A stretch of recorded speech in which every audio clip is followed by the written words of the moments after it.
A brief history of the surety bond. 2750 BC. The earliest known surety contract was written on a Mesopotamian tablet. The contract was between a farmer who could not take care of his fields because he was drafted into the king's army, and a neighboring farmer who offered to work his fields. They agreed to split the profit from the harvest evenly. The world's first known surety broker was a local merchant who guaranteed that the second farmer would keep his word.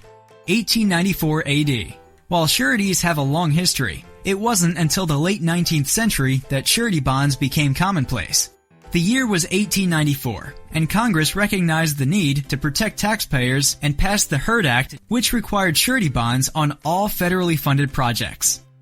Fast forward more than a century, today, federal law requires performance and payment bonds for all public work contracts in excess of $100,000 and payment protection for all contracts above $25,000. But obtaining a surety bond can be a grueling, time-intensive process. That's why more companies turn to America's #1 provider of surety bonds, Nielsen Hoover & Company. No one knows surety bonds like we do. Nielsen Hoover & Company. You don't become #1 overall unless you're #1 through and through. To start working with the nation's #1 provider of surety bonds, call 305-722-2663.